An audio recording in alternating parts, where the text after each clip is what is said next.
Hello दोस्त, आपका स्वागत है पंडित एसपीएन चैनल में। तो मैं फिर से एक लाभ हानि का टाइप लेकर आया हूँ, टाइप 5 और 6, जो काफ़ी इम्पोर्टेंट है। और ये प्रश्न जो है देखने से ही पता चल रहा होगा कि ये थोड़ा पिछले वाले जो टाइप से बिल्कुल हट के है। टाइप 1, 2, 3, 4 जो बताया है ना, उससे कहीं हट के है और उससे डेंजर ये सवाल है। ठीक है, तो इसको कैसे हम लोग निपटेंगे, क्योंकि सामने आने वाला एग्जाम है बिहार एसएससी, और वहां पे ये जरूर प्रश्न देखने को मिला है, क्योंकि मेरा बिहार एसएससी का मेंस में ये क्वेश्चन देखने को मिला था। इसीलिए मैं सोचा कि डाल देते हैं ताकि बच्चों को कुछ फायदा हो जाए। जुलाई में एग्जाम इसका होने वाली है बिहार एसएससी का, तो कहीं ना कहीं ये प्रश्न लाभ हानि से जरूर देखने को मिलेगा। ठीक है, क्योंकि मैथ्स में मेरा आ चुका है। ठीक है, तो चलिए इसको कम समय में कैसे सोल्यूशन करेंगे, क्योंकि अगर एग्जाम क्रैक करना चाहते हैं तो आपको प्रैक्टिस बहुत जरूरी है। बिना प्रैक्टिस का आप कुछ नहीं कर सकते हैं। चाहे तो आप प्रैक्टिस अकेले कीजिए, चाहे तो चारों के बीच प्रैक्टिस कीजिए। बिना प्रैक्टिस से कुछ नहीं होने वाला है। आप लाख पढ़ते हैं, किताब कॉपी बुक पढ़ते हैं, बहुत सारे बुक पढ़ चुके हैं, हमको पता है।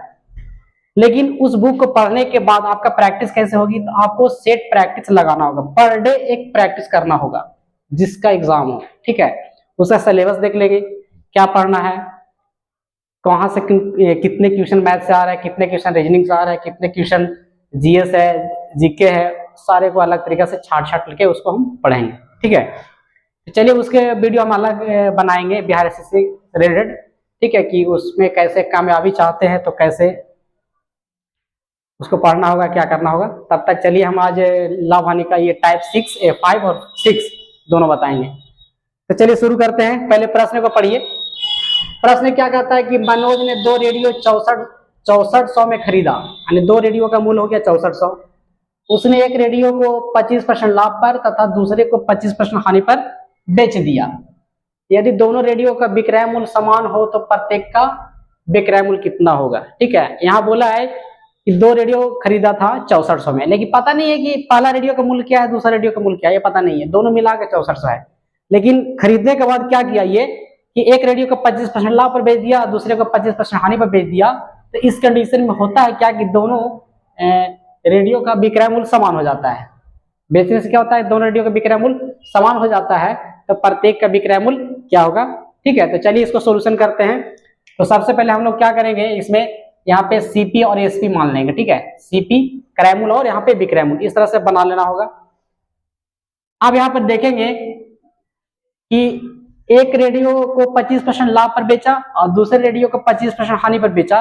तो आपको बताए थे कि क्रय मूल्य का अपने आप में 100% मान लीजिए। ठीक है, तो क्रय मूल्य का अपने आप में 100% मान लेते हैं। ठीक है, तो पहला पे 25% लाभ पर बेचा, अगर 100 में खरीदा, अगर 25% लाभ पर कमाना चाहेगा तो कितना बेचेगा? 100 के बस तो 125 में बेचेगा, तो यहाँ पे लिख देंगे 125, यानी विक्रय मूल्य कितना हो जाएगा? 125, 25% लाभ वाले।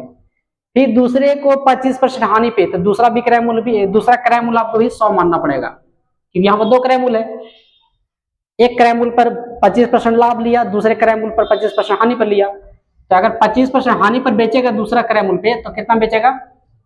75 में बेचेगा। इसको काट कर रेशियो बना लीजिए, काट कर रेशियो में बना लीजिए।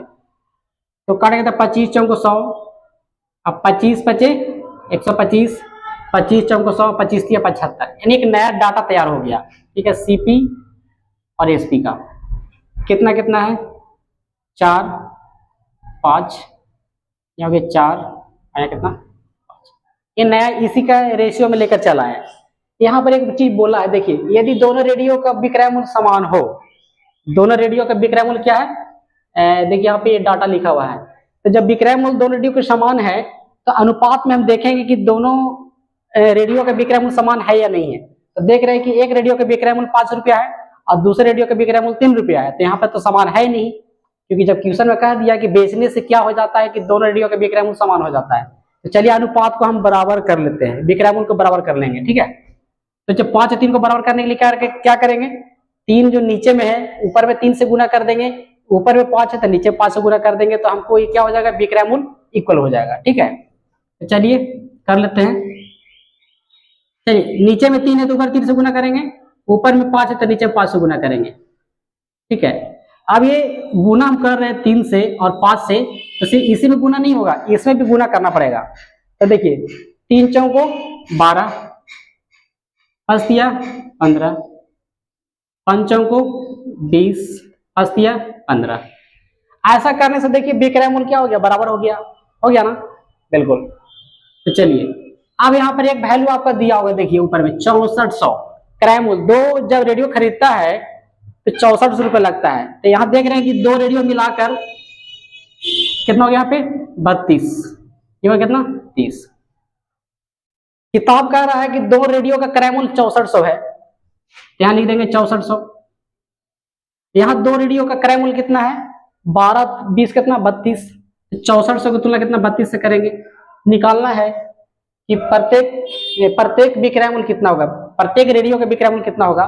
तब प्रत्येक रेडियो का विक्रय मूल्य कितना है, 15 है। तो क्या करेंगे, 15 से क्या करेंगे, गुना कर देंगे। तो 32 दूना 64 यानी 215 यानी 3000, यानी प्रत्येक रेडियो का जो विक्रय मूल्य हुआ 3000 रुपया हुआ। ठीक है, तो इस तरह का जो प्रश्न रहेगा उसको इसी तरह से आपको डाटा को अनुपात में चेंज कर लेंगे। अनुपात में चेंज करने के बाद विक्रय मूल्य को बराबर कर देना है। तो विक्रय मूल्य को बराबर करने के बाद नियत कितना, नियत किताब में बोला कि दो रेडियो का मूल्य 6400 रुपया है, यहाँ हमने दो रेडियो का क्रय मूल्य कितना अनुपात में है 32। तो 6400 की तुलना 32 से कर दिए, जिसको निकालना उसको बगल में गुना। निकालना था कि प्रत्येक रेडियो के विक्रय मूल्य क्या है, तो प्रत्येक रेडियो के विक्रय मूल्य 15 रुपया था, तो 15 से गुना कर दिए। फाइनल कैलकुलेशन करने के बाद मेरा आंसर आया 3000 रुपया, यानी कहने का मतलब कि एक रेडियो का विक्रय मूल्य कितना होगा, 3000। चलिए ऑप्शन में देख लेते हैं, ऑप्शन नंबर 4 क्या है, बिल्कुल ये सही है। ठीक है, तो इस प्रश्न को आपको आई होप बिल्कुल आपको समझ में आया होगा, और इसको अच्छे से एकदम बिल्कुल प्रैक्टिस करके एग्जाम में जाइए, क्योंकि बहुत ही इंपॉर्टेंट क्वेश्चन है। ठीक है, चलिए अब दूसरा क्वेश्चन देखते हैं। ठीक है, दूसरा प्रश्न बोलता है कि एक व्यक्ति ने कोई वस्तु खरीदकर इसे 10% हानि पर बेच दिया। यदि वह इसे 20% कम में खरीदता तो 55 रुपया अधिक में बेचता तो उसे 40% का लाभ होता। इस वस्तु का क्रय मूल्य क्या होगा। ये भी बहुत टेढ़ा सवाल है, बहुत टेढ़ा। ये पूरे लाभ हानि का सबसे टेढ़ा सवाल यही है, और एग्जाम में ज्यादा पूछता यही है। तो इसको भी कैसे निपटेंगे हम, ठीक है, ताकि कोई भी नेक्स्ट में आने वाले एग्जाम में कैसे निपटेंगे। अगर एग्जाम में दे दिया तो क्या करना होगा, लोग छोड़कर निकल जाएगा, लेकिन छोड़कर निकलना नहीं है। मैथ जो है हार मानने चीज नहीं है, एकदम बिल्कुल ऐसा प्रैक्टिस करके जाएंगे कि वहां पे सारे प्रश्नों को सोल्यूशन करके आएंगे। ठीक है, तो चलिए इसको भी बनाने की कोशिश करते हैं। एक व्यक्ति ने कोई वस्तु खरीदकर इसे 10% हानि पर बेच दिया। यदि वह इसे 20% कम में खरीदता तब उसे 55 रुपया अधिक में बेचता तो उसे 40% लाभ होता। इस वस्तु का क्रय मूल्य ज्ञात करें। तो जिस प्रकार ऊपर में हम माने थे सीपी और एसपी, उसी प्रकार नीचे में एक डाटा मानना है सीपी और एसपी। तो क्रय मूल्य अपने आप में 100% है, तो क्रय मूल्य का मान लेते हैं कि ये किसका क्रय मूल्य कितना 100 रुपया है। तो पहले यहां से पढ़ने के बाद खरीदकर उसे 10% हानि पर बेच देता है। तो बताइए कि कोई वस्तु अगर 100 रुपये में खरीदेंगे और 10% हानि में बेचेंगे तो कितना बेचेंगे, 90 में बेचेंगे। तो इसका विक्रय मूल्य कितना हो जाएगा, 90 रुपया हो जाएगा। कोई वस्तु 100 रुपया की खरीदते हैं और 10% हानि पर बेचेंगे तो कितना बेचेगा, 90 में बेचेगा। और कहते यदि उसे 20% कम में खरीदता, यानी कहता उसी वस्तु को, जो वस्तु को 100 रुपये में खरीदे हैं उसी वस्तु का 20% कम में खरीदेगा। अब बताइए कि शुरू में तो वस्तु क्रय मूल्य 100% था, 100 रुपया था। अब कहता है कि 20 रुपया कम में खरीदेंगे, यानी क्रय मूल्य आपको 80 बनाना होगा। तो अगर 20% कम में खरीदेंगे तो मेरा क्रय मूल्य कितना हो जाएगा, 80 रुपया हो जाएगा। अब इसी पर क्या करेंगे, आगे काम करना है। वही कह रहा है यदि वह इसे 20% कम में खरीदता, यानी पहले 100 में खरीदे थे, आप 20% कम में खरीदेंगे तो 80 में खरीदेंगे। 80 में खरीदता है तब उसे 55 रुपया अधिक में बेचता तो उसे 40% का लाभ होता है। इसी पर 80 पर ही 40% का लाभ होता है, तब उसको 55 रुपया अधिक मिलता है। तो 80 का 140% निकाल दीजिए। तो 80 का 140% निकालेंगे क्योंकि 40% लाभ पर बेचता है, तब उसको 55 रुपया अधिक मिलता है। इसको काट दीजिए, 14 बोले तो 112 में कहता है कि अगर कोई वस्तु 80 रुपये में खरीद कर उस पर 40% लाभ लेना चाहेगा तो कितना बेचेगा, 112 में बेचेगा। तो उसको कितना का अधिक लाभ मिलता है, 55 रुपया अधिक मिलता है। तो यहाँ देख लेंगे दोनों का कितना अधिक है, 90 112 में, तो यहाँ 22 का अधिक है। कितना का, अब किताब में कह रहा है कि 55 रुपया अधिक मिला, किताब में बोला 55 रुपया अधिक मिला, हमने कहा कितना मिला, 22 रुपया अधिक मिला। बोल रहा है कि वस्तु का क्रय मूल्य ज्ञात करें। तो वस्तु क्रय मूल्य कितना मान लिए, अपने आप में 100% मानते हैं, तो इसको 100 से क्या करेंगे, गुना कर देंगे। गुना करिए, 11 दूना 22, 11 5 55, ये 50 रुपये कट जाएगा, 50 25 250, यानी वस्तु का क्रय मूल्य कितना आ गया, 250 रुपया का। ऑप्शन देख लीजिए, ऑप्शन नंबर 3 250 रुपया आपका सही, आपका ऑप्शन आ गया। ठीक है, तो इसी प्रकार ये दोनों जो क्वेश्चन जो लिखा है टाइप 5 और 6 बहुत इंपॉर्टेंट है, इतना इंपॉर्टेंट है कि मत कहिए। आप क्वेश्चन बैंक पलट के देखिए बिहार एसएससी का और भी एग्जाम का, तो ये आपको ज्यादा क्वेश्चन मिलेंगे देखने के लिए, ठीक है।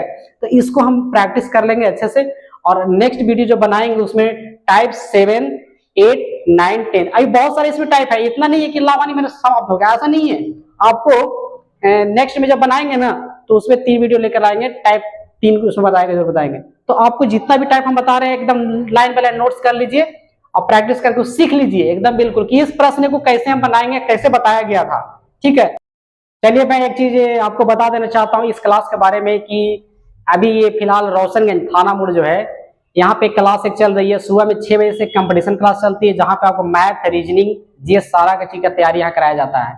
आपके टीचर हैं नीतीश सर, नीतीश कुमार पंडित, जो उनके द्वारा पढ़ाया जाता है। सुबह में 6 बजे क्लास रहती है, बहुत ही अच्छा क्लास चलता है इनका, आकर जरूर ज्वाइन करें और पढ़ेंगे, और आई होप आपको सफलता जरूर मिलेगी। उनके पास काफी नॉलेज है, हमने भी देखे, और मेरे साथ ही मेरा स्टूडेंट है तो काफी नॉलेज है, और वो हमको भी लगता है कि आगे वो जरूर आप लोग के लिए वो करेंगे, आप खुद करेंगे, ठीक है। उसके बाद इंटरमीडिएट साइंस की क्लास 2 बजे से चलती है। जिनको भी अगर जुड़ना होगा इंटर के लिए तो 2 बजे आकर क्लास कर सकते हैं, ज्वाइन कर सकते हैं, और सुबह में 6 बजे कंपटीशन अपना लाइफ बदलने के लिए आप सुबह में भी क्लास कर सकते हैं कंपटीशन क्लास के लिए, ठीक है।